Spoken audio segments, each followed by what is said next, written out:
Hello everyone, I'm Ayşe Gülistan, and this is Invest in Türkiye Talks.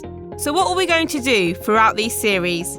We'll be talking everything related to investment, from FDI inflows to entrepreneurship, the investment infrastructure in Türkiye, and trends and challenges that sectors may face in the near future. I'm joined here today with a young and well-known face in Türkiye's startup ecosystem, Enis Hulli. Enis, welcome to the podcast. Thanks for having me. It's great to be here. Enis, we know you from 500 Emerging Europe, but before that, you were in a different place doing different things.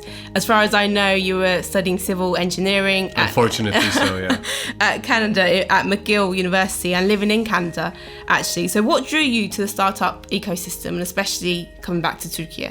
Well, I lived in Canada for 4 years between 2009 and 2013, and it was so cold. So 2009, 10, 11, every single winter for 3 months, negative 20 degrees, I didn't have much to do in life. So the third season of that, I realized this whole world of startups. I was going back and forth to the UK because my girlfriend back then was living there, and my friends were in the US. They were much more entangled into the startup ecosystems in cities like Philadelphia, New York, or London. That's how I met with my first co-founder back in the day. We were doing a marketing tech startup out of London.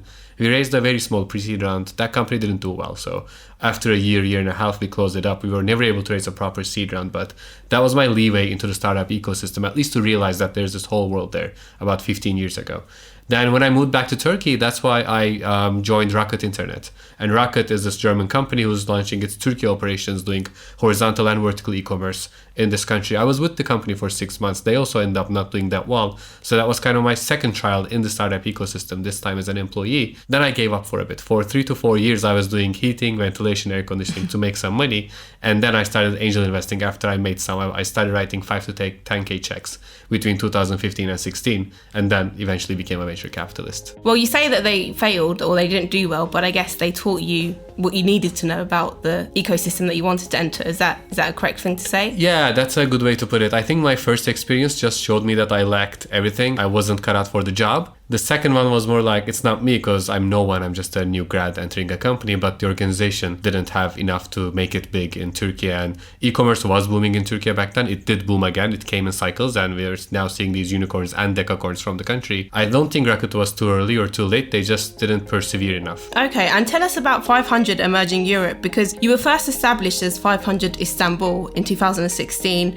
and then you rebranded to 500 Emerging Europe in 2022. So your first fund raised $10.5 million, and then the second 70 million euros. So there's a massive jump from 10 to 70, and then the rebranding and the name as well. So can you tell us how that operation came about? Of course. Back in 2015, while I was doing these angel checks, my whole idea was to bridge founders. I'm not saying companies, but rather founders, because this is very pre-seed idea stage, right? So there's only a couple of founders out there with no working product to the US. And a way to do that was to connect them with different accelerators or incubators in the US, predominantly in the Bay Area, and 500 Startups was one of them. That's how I got in contact with them. And then beginning of 2016 was when they were trying to expand geographically. They launched different vehicles in places like Malaysia, Indonesia, Japan, Korea, Mexico. They were also looking into Turkey back then. They weren't sure whether Turkey should be part of their MENA mandate or not. And then my whole thesis was that in MENA, you would invest into MENA businesses. In every emerging market, you look at Africa, Latin America, Southeast Asia, etc., the unicorns from those countries would be targeting the local needs, would be fulfilling the local demand, which shouldn't be the case for Turkey, because Turkey has been through that transition, and the second phase should be tech exporting companies, which is very different from an investment thesis standpoint than all these MENA companies that are out there. So with that narrative, we convinced them to run a fund called 500 Istanbul that would focus only on Turkey, but would back founders who are willing to go to the US from day one and build global but more predominantly US-based businesses with a talent back at home, but sales and marketing offices all around the world, predominantly the US. So we did that with a $10 million fund. We did 40 investments. Currently have 28 active holdings in that $10 million fund. All of these companies were invested in lower than $10 million valuations, mostly pre-seed, and then some of them were seed. 3 of them became unicorns. So 3 of them became valued more than $1 billion, and then 2 of them became valued more than $100 million. So those 5 companies gave us a good multiple on the fund. which then let us raise a second fund in 2021, 70 million euro fund. I don't think it's just that our thesis obviously made sense, but it wasn't our success. There was also a lot of inflation in the market. There was a lot of money poured into the startup ecosystem. We were in the world of unlimited liquidity almost. So I think that jump was also much more contextual and macroeconomical more than anything else. And what kind of sectors received the most investment back then? Is there a difference? So if you were raising the funds today, would there be a difference in what you would invest in today than what you did back then? So from the start, we tried not to anchor ourselves to any single industry or tech inflection. We said, hey, we're going to follow the best of the best entrepreneurs, and then they're going to put us into certain categories. As long as you know that you're following the best of the best, you end up in some categories, right? So Fund 1, we have 3 unicorns. 2 of them are health tech, biotech. I wouldn't say that we're a health tech fund. We're definitely not. But at the same time, we did do 9 health tech investments in Fund 1. Jumping onto Fund 2, 70% of the portfolio is infrastructure technology, out of which I would say the split is almost half-half, AI, ML, and dev tools. If you asked me 3 years ago, I wouldn't say that we're focused on dev tools. We were just focused on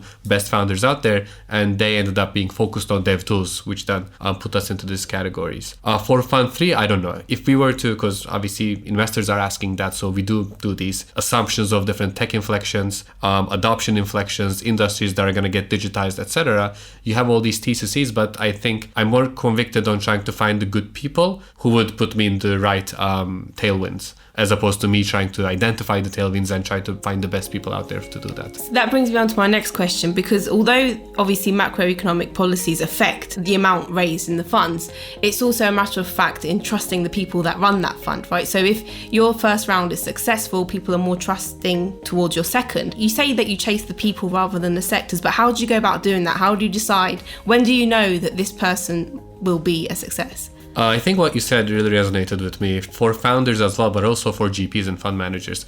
It's not your thesis alone, it's more so your character and how that would create the whole culture of the company, which would then fit with your thesis. Talk to any fund, they would tell you that they're looking for global outliers, ambitious founders, blah, blah, blah. But then that definition of being a global founder changes depending on which angle you look at. There's all these small nuances that are out there.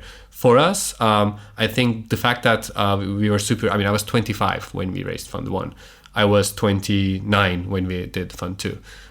So that came, I think that pushed me to do more pre-seed, more idea stage, do more younger founders, just because I felt, I guess, there's a similar to me bias, good or bad, but it's there, it is out there. That pushed me to invest into founders who would have a US first approach from day one. So 70 to 80% of our companies would be targeting US early adapters, US customers from day zero, right?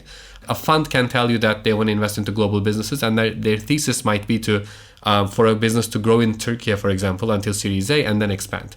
That's not our thesis. That's also a definition of going global. Our definition of going global is actually starting global with early customers. So going back to your question around how do you identify those founders, in any emerging markets, again, Latin America, Southeast Asia, Africa, etc., the founders there are trying to fulfill the regional market needs. So what you're trying to do is you're trying to select proven categories that made sense in other markets, and then try to find the best founders in that region to execute on that.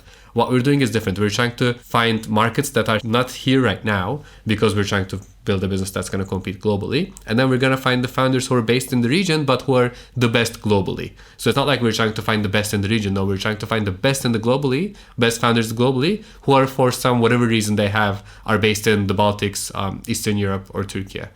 So going back to, I'm going to conclude pretty soon, but that US first go-to-market approach means that you have to invest into a certain founder profile who has the ambitions, who has the learning curve, who has the arbitrage between her current ability and potential ability to actually move to the US, instead of getting these low-hanging fruit customers in the country, which might push them to mediocrity, they would rather go to the US, find customers there while scaling talent back at home. And what kind of companies do you currently have in your portfolio?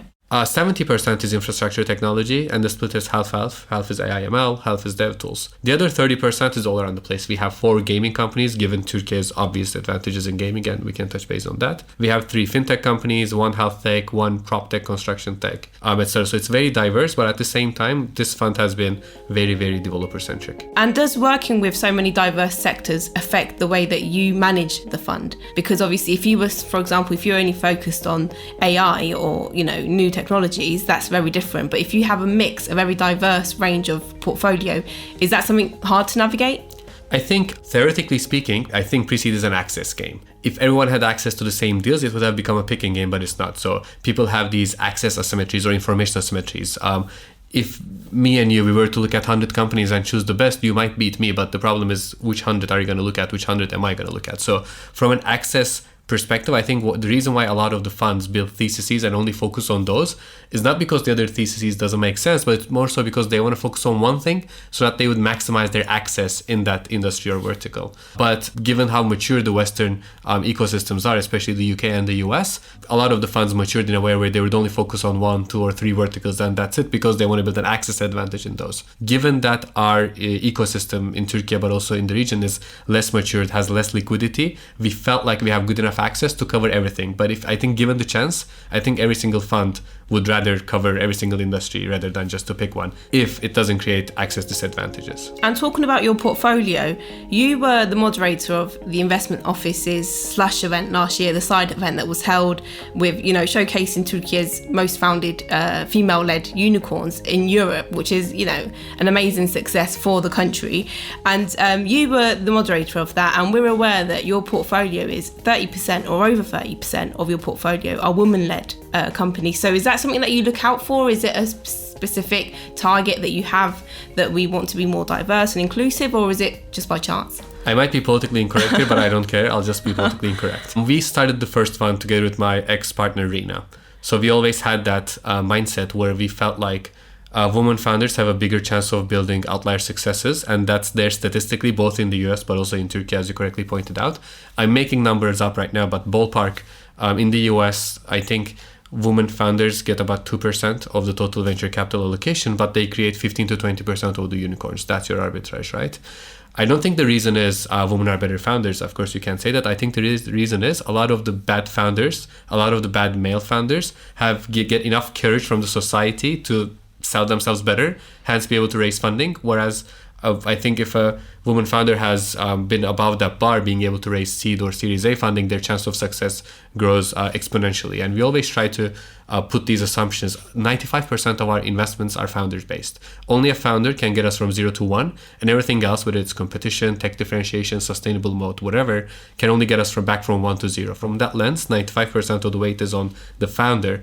And while we're assessing the founder, we're trying to look at it not on a static basis, but on a dynamic basis to see where she comes from in terms of background. We want to see that career momentum. And with women founders, I don't think venture capitalists are giving them enough shots. And when you look at it objectively, there's definitely that room of opportunity. And yes, we did try to seize that. It's brilliant to hear that you're aware that women-led companies aren't being given shots by venture capitalists, but I feel like this is changing in Turkey a lot because we're starting to realise the potential they have. And also, although they have to break that glass ceiling to get somewhere, I'm glad to hear that we're slowly getting there. 50% of our unicorns in Turkey are women-led, right? That says something. Exactly. I'm moving on now to the public sector. Among the investors of your fund are organisations supported by TÜBİTAK, the venture capital support programme, and this is carried out through a cooperation agreement between TÜBİTAK and the Ministry of Treasury and Finance. The involvement of the public sector in VCs, how has that affected the ecosystem? Is that something that we want to see grow in Turkey, or is it something that we need to be wary about? 100% obviously. I think it affected it positively. Given that this is very R&D intensive, I don't have the calculations, but at least for pre-seed and seed, 80% of the capital that you deploy goes for product development, which should be counted as R&D.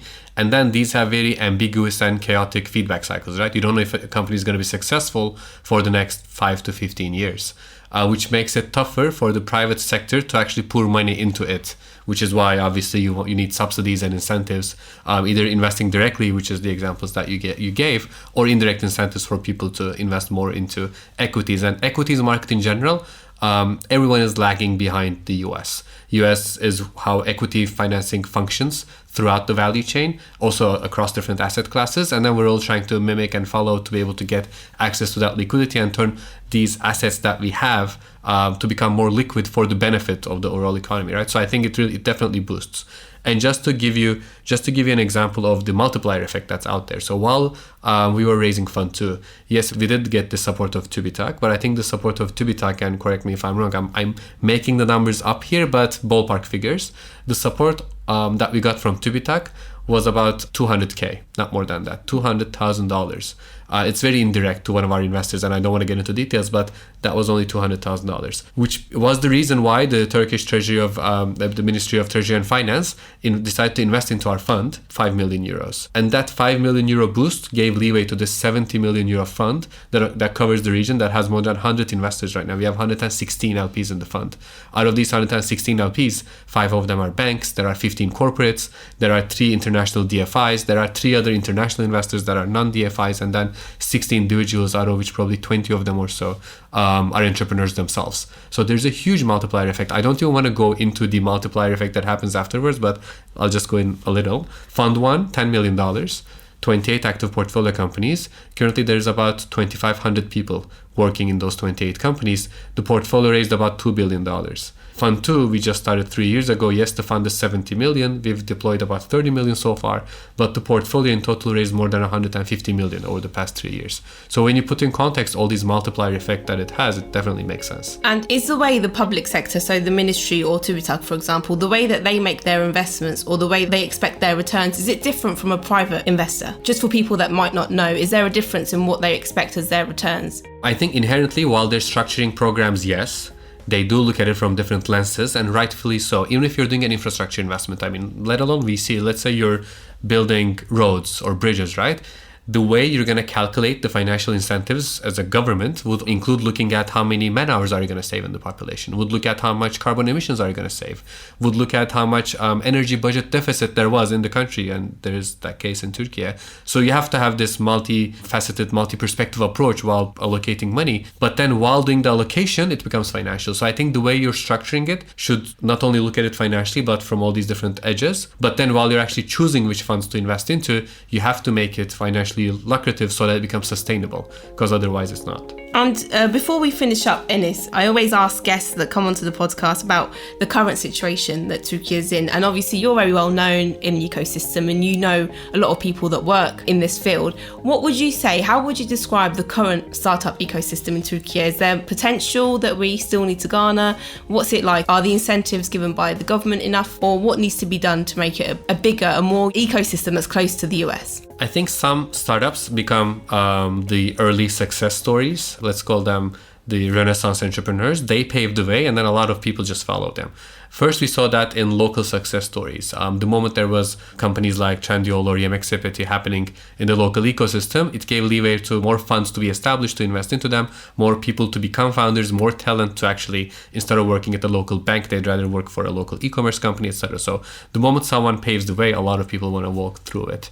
The second was gaming. There were more than 80 now probably, gaming studios that spun out of Peak Games, and now at least one unicorn that actually came out of Peak, and then I think there's going to be even more. So gaming became also a validated path for a person who wants to be successful in Turkey to follow. And now we're seeing that on B2B SaaS. Insider became the first B2B SaaS unicorn of the country, exporting technology to more than 20 countries, doing almost 100% of their revenue internationally. And now we're seeing more founders actually go for B2B SaaS globally. So going back to your question, I think Turkey has the potential to create one unicorn every single year. And as much as we diversify these paths to success, we increase our chances to create that single unicorn, but do it every single year consecutively, so that sustainability would actually mean that more people are going to jump into the ecosystem, more money is going to flow into the ecosystem, etc. When we're going to get there, I think to be able to get there, we need to see about 1,000 companies be able to get pre-seed or seed funding on an annual basis, and then probably another 20 or so that raise 10 million plus on an annual basis. And just from a funnels perspective, that would enable a unicorn to be created every year. And are we far from those figures that you just said, or is it something that we're close to? I think we got closer so between 2019 and 2022, we saw a huge jump. I'm not talking about the total funding figures, because total funding figures also include Series A, B, C funding. And I think after Series A, it just becomes such a global game that it's not a local financing anymore. If you're a good company, you can find funding all the way from Japan to the US. So I'm more looking at pre-seed and seed volumes and deal counts.